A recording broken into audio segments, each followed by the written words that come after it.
ఇలా ప్రతి సోమవారము చేస్తూ రావాలి.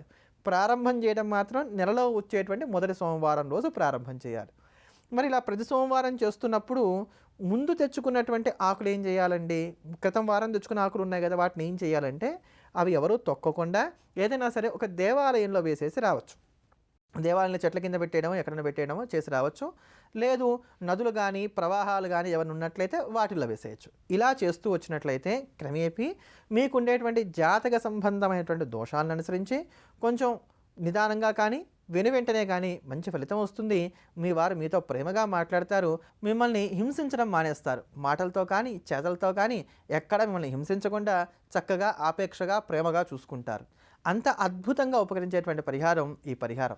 ఇటువంటి మరిన్ని అద్భుతమైనటువంటి పరిహారాల గురించి తెలుసుకోబోయే ముందుగా నవగ్రహ దోషాల నుంచి మనం సంరక్షించేటువంటిది శిరస్సు నుంచి పాదం దాకా, పాదం నుంచి శిరస్సు దాకా ప్రతి ఒక్క అవయవానికి కావాల్సినటువంటి ఆరోగ్యాన్ని అందించి శరీరానికి కావాల్సిన పుష్టిని తుష్టిని అనుగ్రహించేటువంటి మార్కండేయ మహర్షి ప్రోక్తమైనటువంటి వెంకటేశ్వర వజ్ర కవచాన్ని శ్రవణం చేద్దాం. శ్రీనివాసుడి యొక్క సంపూర్ణమైనటువంటి రక్షకు పాత్రులమవుదాం.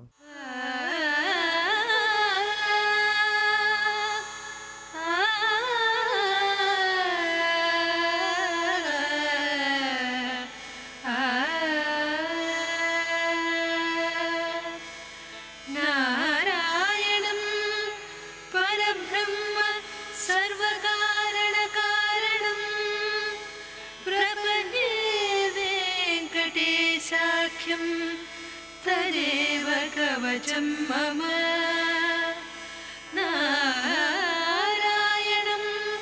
परब्रह्म सर्वकारणकारणं प्रपद्ये वेङ्कटेशाख्यं तदेव कवचं मम सहस्रशीर्षा पुरुषो वेङ्कटेशः शिरोवतो प्राणेशः प्राणनिलयः प्राणं रक्षतु मे हरिः सहस्रशीर्षा पुरुषो वेङ्कटेशः शिरोवतो प्राणेशः प्राणनिलयः प्राणं रक्षतु मे हरिः आकाशराट् सुरानाथ आत्मानं मे सदा वदो देवदेवोत्तमः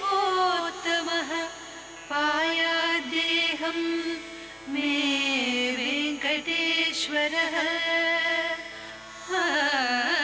आकाशराट् सुरानाथ आत्मानं मे सदा वदो देवदेवोत्तमः पायाद्देहं मे वेङ्कटेश्वरः.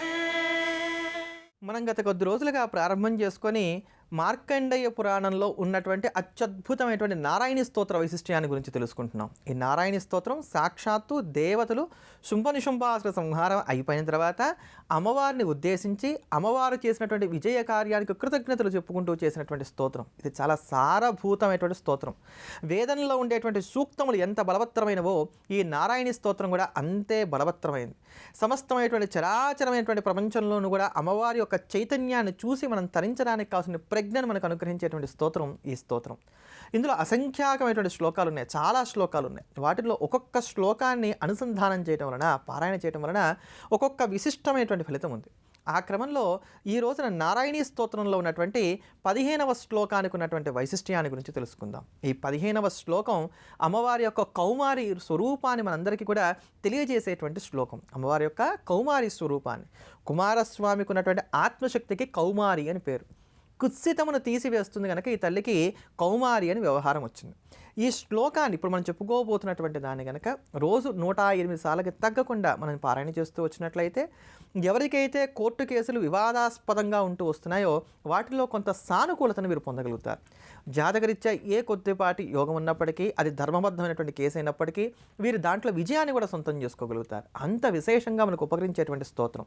తారకాసుర సంహారం చేసి దేవతలందరికీ కూడా కావాల్సినటువంటి రాజ్యాన్ని తిరిగి ఇచ్చినటువంటి కుమారస్వామికి సంబంధించినటువంటి శ్లోకమైనటువంటి కారణం చేత ఈ శ్లోకాన్ని నిత్యం పారాయణ చేసేటువంటి వారికి విజయాలు పరంపరగా కలుగుతూ ఉంటాయి. కనుక విజయాన్ని కోరుకునేటువంటి వారందరికీ కూడా ఈ శ్లోకం చాలా చక్కగా ఉపకరిస్తుందని చెప్పుకోవాలి. అంతేకాక కుజ మహర్దశలు కానీ, కుజుడి యొక్క అంతర్దశలు కానీ నడుస్తున్నప్పుడు కూడా ఈ శ్లోకాన్ని పారాయణ చేస్తూ వచ్చినట్లయితే కుజ సంబంధంగా కలుగుతున్న అనారోగ్యాలు ఏవైతున్నాయో ఇవి కూడా చాలా వరకు శాంతిని పొందుతాయి. అంత అద్భుతమైనటువంటి ఆ శ్లోకాన్ని ఒక్కమారు శ్రవణం చేద్దాం.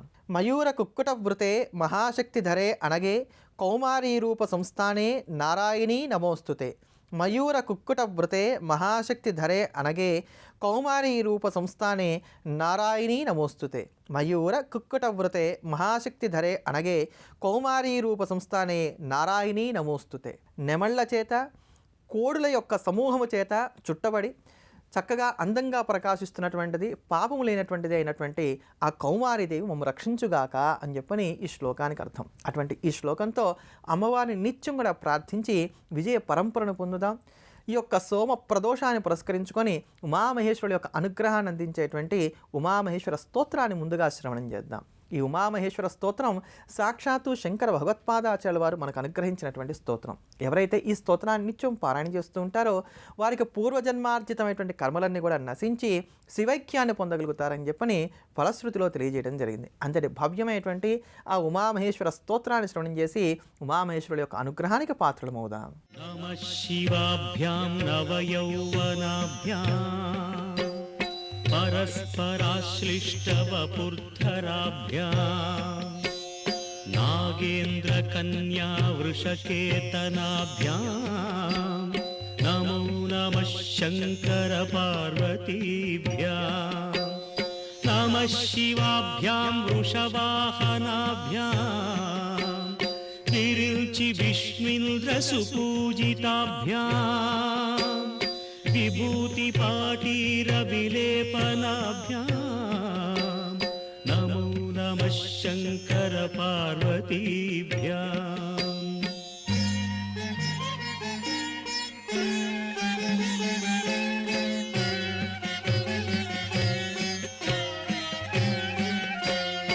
अनघं जनकं जगतां प्रथमं वरदं करशूलधरं सुलभं करुणाम्बुनिधिं कलुषापहरं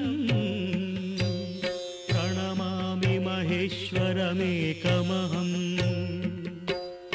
अमलं कमलोद्भवगीतगुणं शमदं समदासुरनाशकरम्